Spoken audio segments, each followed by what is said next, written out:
오늘 우리에게 주시는 하나님의 말씀은 고린도전서 9장 14절에서 27절 말씀입니다. 신약 273면에 있습니다. 고린도전서 9장 14절에서 27절 말씀을 교독하겠습니다.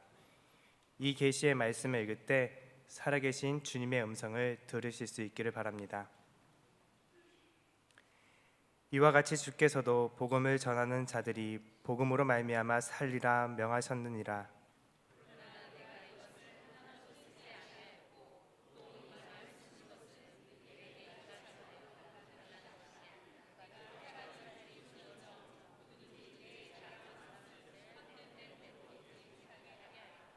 내가 복음을 전할지라도 자랑할 것이 없음은 내가 부득불 할 일임이라.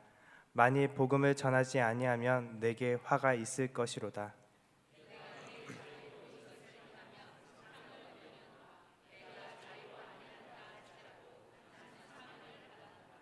그런즉 내 상이 무엇이냐? 내가 복음을 전할 때에 값없이 전하고 복음으로 말미암아 내게 있는 권리를 다 쓰지 아니하는 이것이로다.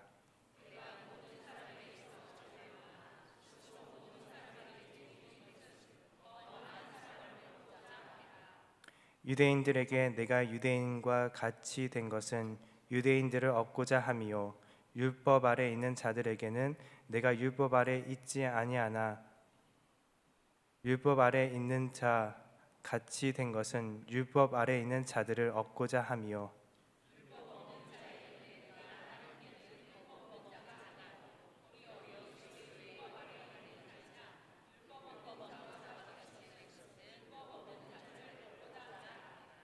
약한 자들에게 내가 약한 자와 같이 된 것은 약한 자들을 얻고자 하며 내가 여러 사람에게 여러 모습이 된 것은 아무쪼록 몇 사람이라도 구원하고자 함이니.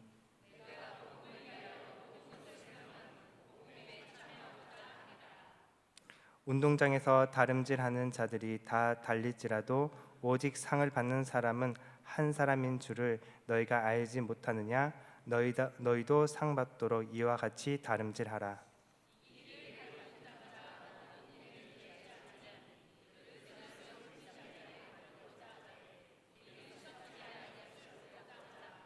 그러므로 나는 다름질하기를 향방 없는 것 같지 아니하고 싸우기를 허공치는 것 같지 아니하며 몸을 쳐 복종하게 함은 내가 남에게 전파한 후에 자신이 도리어 버림을 당할까 두려워함이로다. 아멘. 오늘도 하나님의 말씀의 빛이 사랑하는 성도님 한 분 한 분에 찾아가셔서 특별히 전도 그리고 선교의 사명이 우리의 심령 가운데 다시 불붙기를 원합니다. 22월 18일부터 시작해서 제2 수요일로 시작해서 사순절이 오늘로부터 19일이 되었습니다. 사순절이 시작된 지 벌써 19일이 되었습니다. 내일이면 이제 절반이 지나가고 있습니다. 우리 성도님은 사순절을 어떻게 보내고 계십니까? 중고등부는 사순절 필사를 합니다. 그래서 매일 한 장씩 말씀을 적으면서 그 말씀을 통해서 예수님의 생애와 예수님의 순환을 묵상하고 또 자신의 죄를 돌아보는 그런 시간을 갖습니다. 이것은 참으로 매일매일 내가 하루를 살아가지만은 그 가운데서 예수님을 생각할 수 있는 귀한 방법 중 하나입니다. 사랑하는 성도님들은 새벽 말씀이 요한복음 말씀인데 예수님은 누구이신지에 대해서 계속적으로 증언하고 있습니다.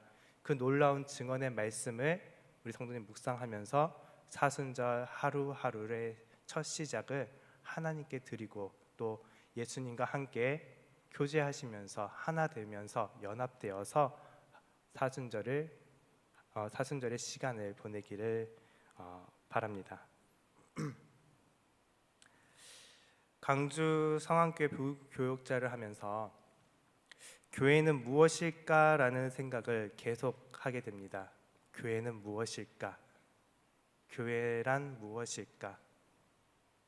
특별히 우리 교회뿐만 아니라 한국 교회의 여러 사항들을 보면서 교회란 과연 무엇인가? 한국의 교회는 제대로 가고 있는 것인가? 교회란 과연 무엇이길래 우리는 어디로 지금 향하고 있는 것인가? 이러한 생각들을 하게 됩니다. 전에는 추상적으로 생각했다 한다면 지금은 실제적으로 교회를 바라보면서 더 생각하게 되는 것 같습니다. 오늘은 특별히 교회는 선교를 해야 된다라는 주제로 말씀을 전하려 합니다. 복음을 전해야 한다. 이것은 사실 저는 글로 배웠습니다. 신학교에서 선교적 교회라는 제목으로 해서 교회는 선교를 해야 된다라는 것을 글로 배웠습니다. 그 글로 배운 것을 이제 교회 안에서 적용하고 또 해야 되는 것을 바라보면서 이거 정말 쉬운 것이 아니구나라는 것을 뼈저리게 느끼게 됩니다. 선교적 교회를 전하기 앞서 선교적 교회하면 중요한 선교사님이 한 분 있습니다. 그분의 이름은 레슬리 뉴비긴이라는 분입니다. 영국의 선교사인 레슬리 뉴비긴은 스코틀랜드 장로교회에서 목사 안수를 받고 인도로 35년간 선교 사역을 하고 나서 다시 영국으로 돌아와서 24년간 자신이 세상을 떠날 때까지 국내 선교를 위해서 애를 쓴 선교사님입니다. 레슬리 뉴비긴.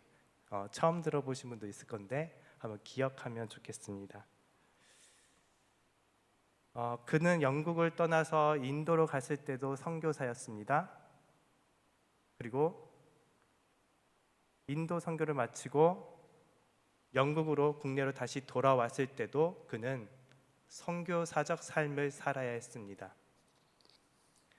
왜냐하면 인도에 가면은 수많은 신들이 있죠. 수많은 문화들이 다 이방신의 문화입니다. 그곳에서 그리스도의 복음을 전하기 위해서는 기독교가 소수가 되어 있는 상태에서 선교해야 했습니다. 설득해야 했고 복음을 증거함에 있어서 그들의 문화를 이해하고 그들의 종교를 이해하고 그들 안에서도 복음이 흘러가게끔 고민해야 했었던 거지요. 그런데 영국으로 다시 돌아왔는데 자신이 선교를 떠나기 전 35년 전에는 하나님의 복음으로 기독교 문화가 중심이었던 영국이었는데 갔다 돌아오니까 영국의 문화가 바뀌어버린 겁니다. 기독교가 주류 문화가 아니라 이방 문화가 들어오고 또 세상 가치관들이 이미 많이 있었기 때문에 세상은 영국 사회는 더 이상 기독교가 중심이 되는 나라다라고 말하기 힘든 처지에 있었습니다. 그래서 레슬리 뉴비긴은 다시 영국을 선교해야 된다는 생각을 하게 됩니다. 사랑하는 성도님들, 우리는 어떠합니까? 우리가 몸담고 있는 이 광주 지역, 이 지역은 기독교가 중심된 문화로서 뿌리내린 곳입니까? 아니면 기독교 문화가 혹은 예수 그리스도를 믿는다는 것이 아주 소수의 모임으로 되어 있습니까? 어떠한 것 같습니까? 만약에 주류라고 생각한다면 우리는 기독교 문화 가운데 선교를 해야 될 것입니다. 그런데 그렇지 않다고 한다면 우리는 그들 속으로 침투해서 들어가서 그들에게 복음이 흘러가기 위해서 우리는 고민하고 노력해야 할 것입니다. 어떠한가요? 신창동 보기에 어떠합니까? 신가동, 수안, 우남동 맞나요? 우남동, 광주를 보기에 어떠합니까? 내가 살고 있는 아파트, 내가 살고 있는 지역을 볼 때에 어떠합니까? 기독교 문화가 흐르고 있습니까? 하나님의 복음이 흐르고 있습니까? 아니면 그거와 우리는 아주 소수로서 살아가고 있습니까? 만약 우리가 소수로서 살아갔다면 우리는 이 땅에 부름받은 선교사로 세워졌음을 우리는 알고 깨달아야 합니다. 교회는 끊임없이 자신에게 맡겨진 지역을 선교해야 합니다.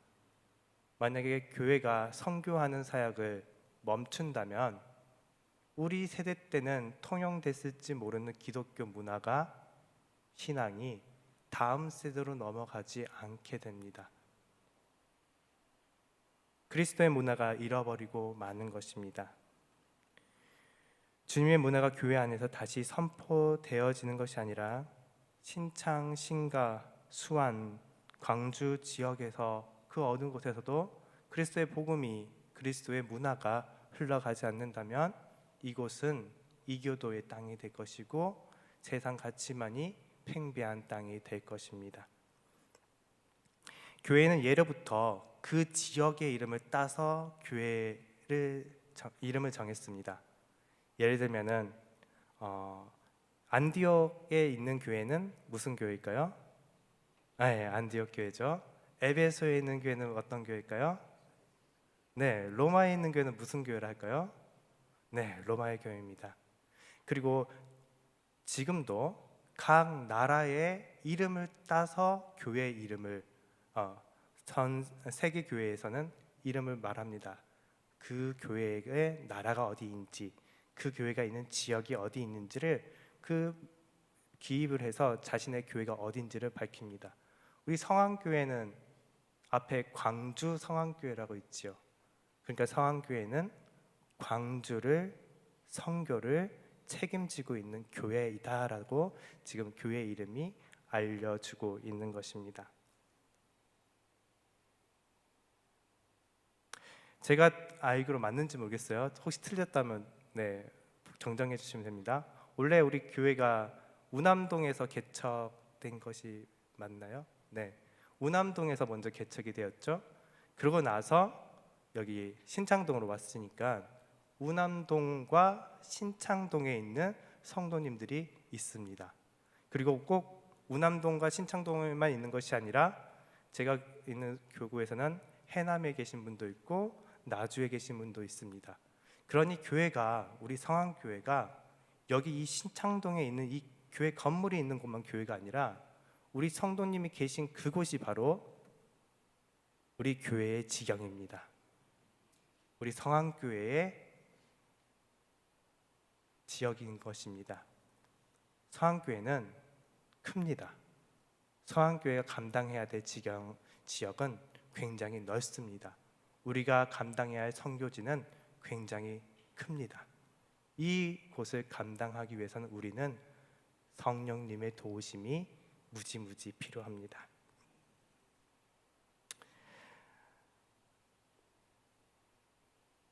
자, 이제 우리가 선교해야 될 땅, 우리가 선교할 선교지가 명확히 보이십니까? 여기만이 아닙니다. 내게 속해 있는 그 지역을 지금 우리 성황교회에게 책임지라고 우리를 부르셨습니다. 그런데 막상 선교를 하려고 하니 뭐부터 해야 될지 잘 모르겠지요. 또 어떻게 해야 할지도 모르겠고 혼자 하려니 힘이 듭니다. 그래서 사실은 구역을 주셨습니다. 혼자 선교하기 힘들기 때문에 구역이 함께 의논하고 함께 나누라고 교구를 주신 것도 그것이죠. 맡겨진 지역을 잘 섬기라고 교구를 주신 것이죠.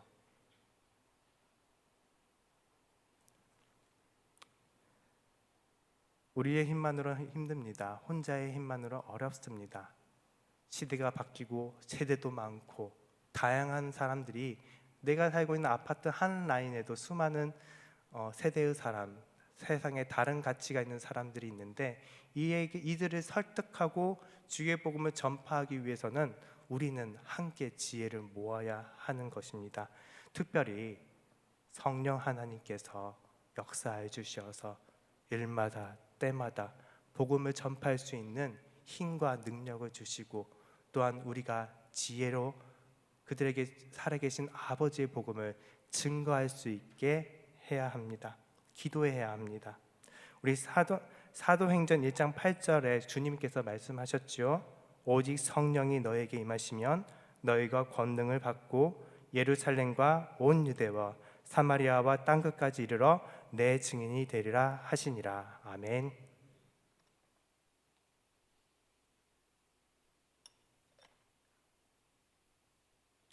교회에 맡겨진 사명은 우리 사람의 열심으로만 하는 게 아닙니다.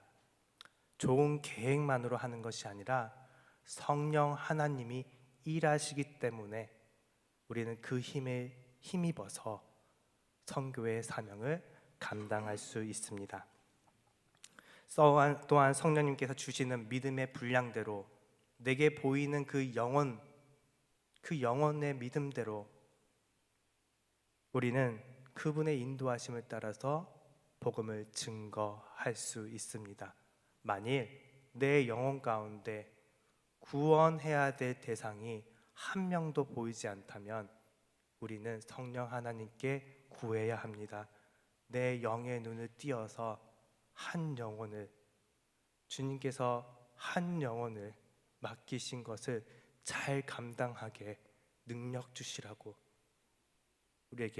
우리는 기도해야 합니다. 교회에서 양육하고 교육하고 직분을 드리는 것은 왜 그렇습니까?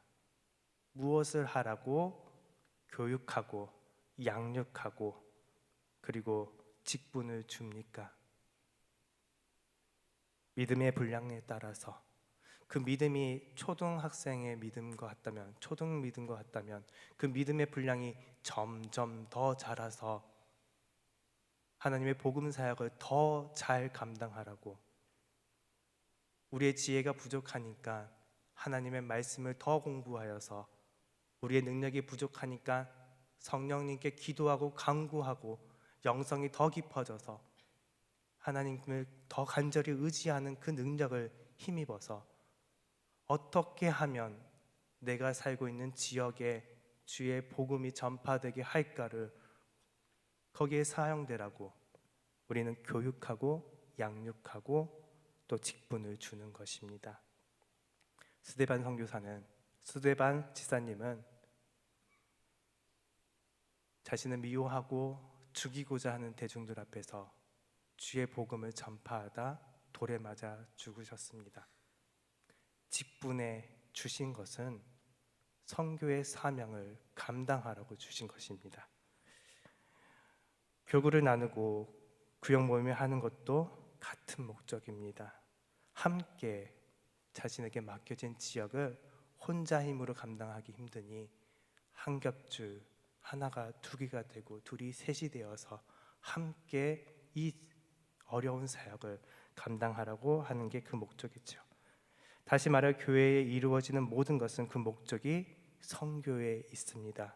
이는 성령님이 선교를 위해 교회를 사용하시기 때문입니다. 파손된 지역을 선교하라는 주님의 지상 명령을 잃어버린 교회에는 그것을 산다라고 말할 수가 없습니다. 죽어 있는 교회입니다. 문제만 만드는 집단으로 전락하기 쉽습니다. 성령 하나님은 땅 끝까지 복음의 증인이 되게 하시는데, 교회가 증인됨을 잃어버린다면, 외면한다면 성령을 회방하는 것이요 교회라 부를 수가 없는 것입니다. 오늘 말씀 고린도전서 9장 14절 말씀을 함께 읽겠습니다. 이와 같이 주께서도 복음 전하는 자들이 복음으로 말미암아 살리라 명하셨느니라. 아멘. 오늘 이 말씀을 기억하기 바랍니다. 이 말씀을 세 번역으로 번역하면 이렇게 됩니다. 이와 같이 주님께서도 복음을 전하는 사람들에게는 복음을 전하는 일로 살아가리라고 지시하셨습니다. 복음을 전하는 자는 복음을 전하는 일로 살아가라고 예수님께서 지시하셨습니다 라고 지금 바울이 전하고 있습니다. 우리는 주님의 복음을 전하는 자임을 믿습니다. 믿으십니까? 우리는 주님의 복음을 전하는 자들입니다. 그것을 위해서 주님은 우리에게 값없이 우리를 구원하여 주신 것입니다. 우리만 구원받으라고 주신 것이 아니라 나의 이웃도, 내가 밟고 있는 이 땅에 주의 복음이 전파되게끔 세운 게 바로 우리고 우리 교회입니다. 그런데 복음 전하는 자 우리는 무엇으로 산다고요? 복음을 전하는 일로 산다라고 말씀하십니다. 그것은 성령 하나님께서 복음을 전하는 것에 교회를 사용하시기 때문입니다. 복음을 전하는 일을 할 때에 세상이 감당하지 못하는 큰 능력과 큰 힘을 믿는 자에게, 복음을 전하는 자에게 주시기 때문입니다. 복음을 전하지 않으면 내가 복음을 믿는데 나만 믿고 교회 안에서 안주하는 거에만 급급해 있다면은 우리는 언젠가 내 안에 성령 하나님이 계신 건가 계시지 않은 건가 매번 고민만 할 것입니다. 정말 우리는 믿음으로 성령 하나님 계시는데 우리는 체험하지 못하니까, 알지 못하니까. 하지만 복음을 전할 때, 복음을 전하는 자는 성령 하나님께서 역사하심을 매 순간 느낄 수밖에 없습니다. 믿음은 어디로부터 오고 어디로부터 나는지 우리는 알지 못하기 때문입니다. 그건 오직 성령 하나님께서 역사하지 아니하시면 한 영혼이 아멘 주 예수여 내가 주님을 믿겠습니다 라는 그 고백을 할 수 없음을 우리는 눈으로 보기 때문입니다. 그러니 복음 전하는 자는 무엇으로 산다고요? 복음을 전하는 것으로 삽니다.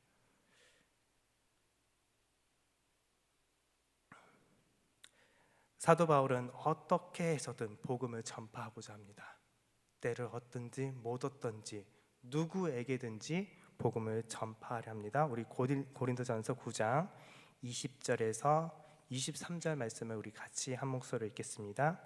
유대인들에게 내가 유대인과 같이 된 것은 유대인들을 얻고자 함이요 율법 아래 있는 자들에게 내가 율법 아래 있지 아니하나 율법 아래 있는 자같이 된 것은 율법 아래 있는 자들을 얻고자 함이요 율법 없는 자에게는 내가 하나님의 율법 없는 자가 아니요 도리어 그리스도의 율법 아래 있는 자이나 율법 없는 자와 같이 된 것은 율법 없는 자들을 얻고자 함이라.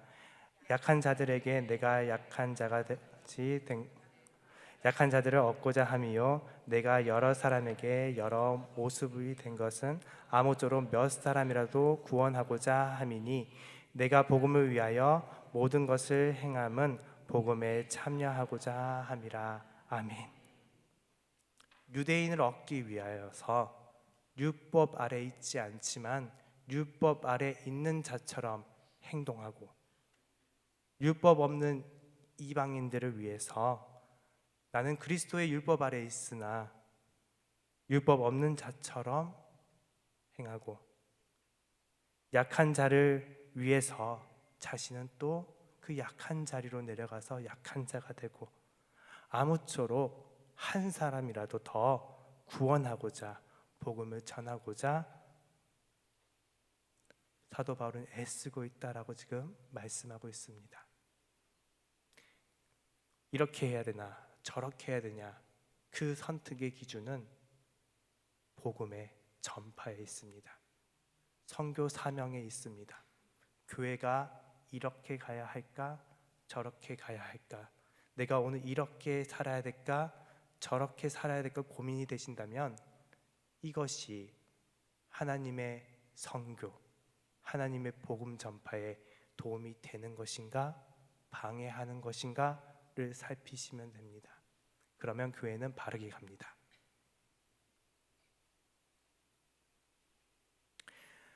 WCC라고 들어보셨을까요? WCC 보수적인 목사님들 중에서는 WCC가 나쁘게 묘사를 합니다. 그러나 WCC의 목적은 이것입니다. 예전에는 제국주의적 선교를 했었습니다.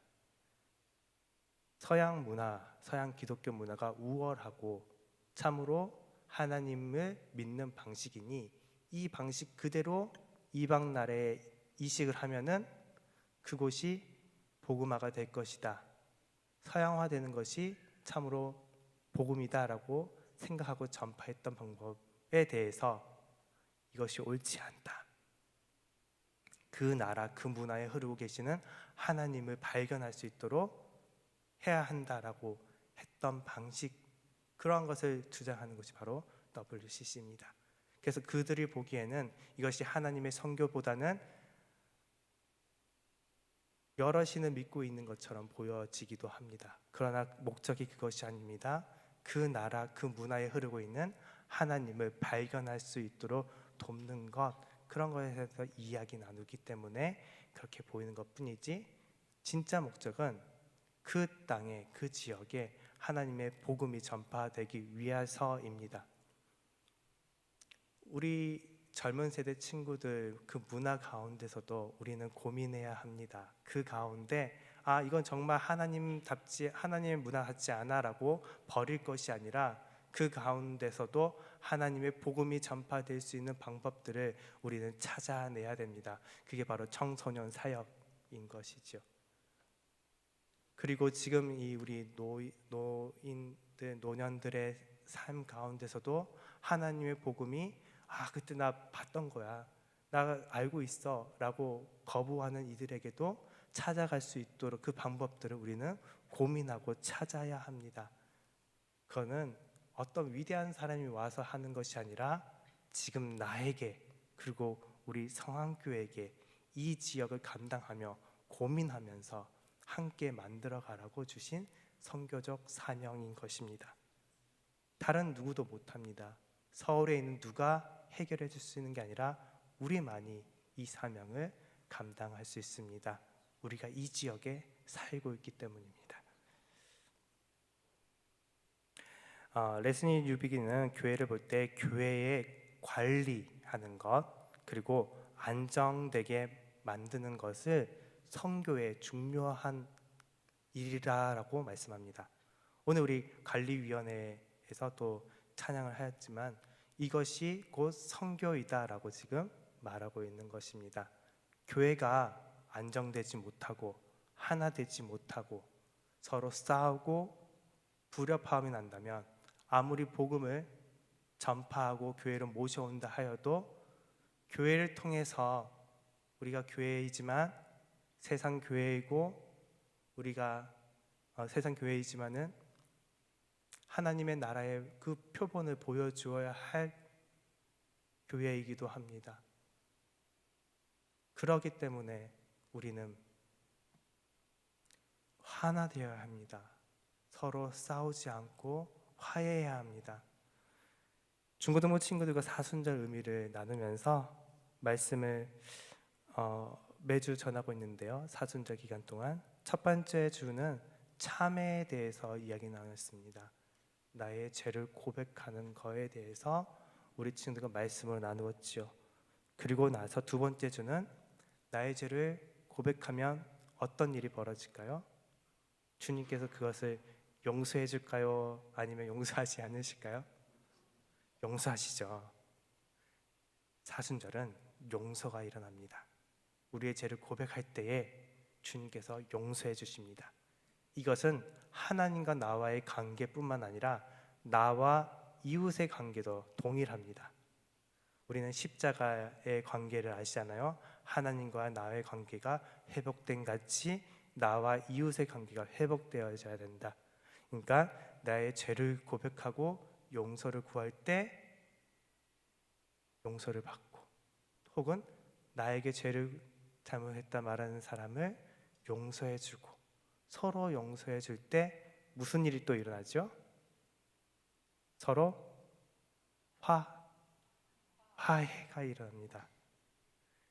죄를 구하고 그 다음에 용서를 구하고 그리고 화해가 일어납니다. 그 화해에 합당한 열매는 희생으로 나타납니다. 그 희생은 나눔과 사랑의 실천으로 나타나는 것이죠. 우리 사순절 절기는 참으로 회복되어지기 좋은 절기입니다. 그러니까 우리 서로에게 용서를 구하고 서로 화해하고 서로 용서하고, 그리고 서로의 힘든 점, 어려운 점을 살펴주고 보듬어주고 함께 화해하며 나아갑시다. 사도 바울은 아무쪼록 자신의 몸을 복종시켜서 하나님의 선교가, 하나님의 복음이 전파되기 위해서 애를 썼습니다. 하나님의 복음과 하나님의 선교가 우리 성안교회 안에서 이루어지려면 먼저 우리는 화해, 합당한 열매, 나눔, 사랑 실천이 있어야 합니다. 그것을 이루시는 우리 성안교회, 참으로 선교적 사명을 잘 감당하는 성안교회 되기 원합니다.